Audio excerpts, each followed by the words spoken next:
Think back to the first thing you ever learned about money. Not a fact, a feeling. Maybe it was watching a parent freeze at a checkout counter. Maybe it was hearing "we can't afford that" so many times it became background noise.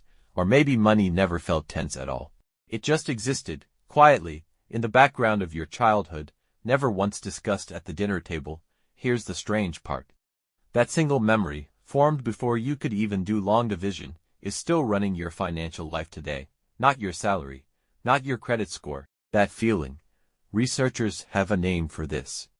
It's called financial socialization, and it starts almost absurdly early.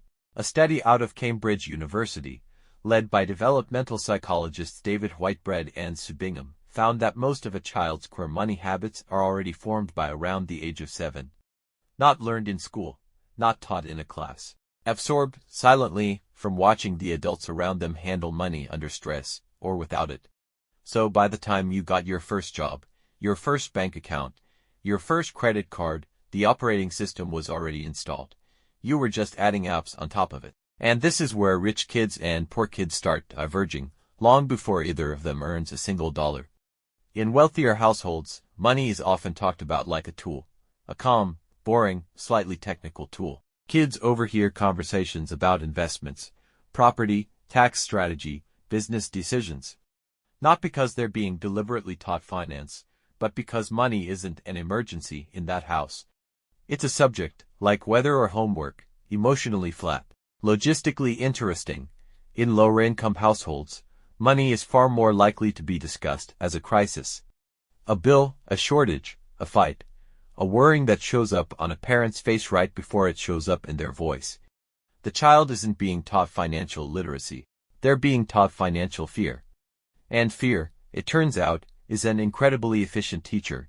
It just teaches the wrong lesson. Here's the twist most people never expect. Growing up around financial scarcity doesn't just shape how much money someone has access to later. It reshapes how their brain processes money decisions entirely, even decades later, even after the income problem is solved. Psychologists have studied this under a concept called scarcity mindset, most notably through the work of economists Sendhil Mullainathan and psychologist Eldar Shafir. Their research found that scarcity doesn't just limit resources, it consumes mental bandwidth. When your brain has spent years calculating whether there's enough, it gets extremely good at short-term survival math, and much worse at long-term strategic thinking. Not because of intelligence, because of training. So picture two people, same age, same income, same job title, 10 years into their careers. One of them grew up in a home where money was boring, predictable, something adults occasionally use to build things, a house, a retirement account, a small investment. That person tends to see a raise and immediately think, where should this go? The other grew up in a home where money was an event. Something that arrived and disappeared fast, something you grabbed onto while it lasted. That person tends to see a raise and immediately think, finally, some room to breathe. Neither reaction is irrational, both are learned, but only one of them compounds. This is the part that stings a little. Wealth doesn't just multiply through investment returns. It multiplies through inherited behavior. Economist Thomas Piketty, whose research on wealth and inequality reshaped how modern economists think about generational money, pointed out something uncomfortable. Wealth tends to grow faster than income, which means the families who already have assets keep pulling ahead, not because they're smarter, but because their money is working while they sleep. But there's a quieter version of that same inheritance. It's not just the house or the trust fund. It's the belief, absorbed at age 6 or 7, that money is something you build with, not something you survive. Kids raised around investing don't necessarily understand what a stock is. But they understand that money can grow if you leave it alone. That single, half-formed idea becomes the seed of delayed gratification decades later. Kids raised around financial stress don't necessarily understand percentages or compound interest either. But they understand, deeply, that money can vanish the moment you look away. So they hold it tight, spend it fast, or avoid thinking about it altogether, because thinking about it hurts. Neither of these are moral failings. They're survival strategies that made perfect sense at 7 years old, and stopped making sense sometime around 27, except nobody sent the update.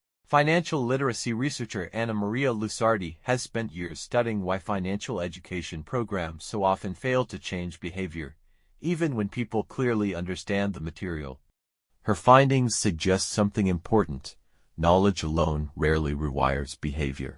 You can teach an adult exactly how compound interest works, show them the graph, walk them through the math, and they'll still avoid investing, still overspend the moment stress hits, still flinch at the idea of wasting money on their future self, because the belief isn't stored in the logical part of the brain. It's stored in the emotional one, right next to that childhood memory of the checkout counter. So what actually breaks the pattern? Not a spreadsheet, not a budgeting app. Awareness, first, the simple, slightly uncomfortable act of noticing which financial reactions are yours, and which ones were handed to you before you had any say in the matter. Ask yourself honestly, when money arrives, does your instinct say build, or does it say survive? When you spend, are you making a choice, or are you reenacting something you watched decades ago? That instinct isn't broken, it was accurate once.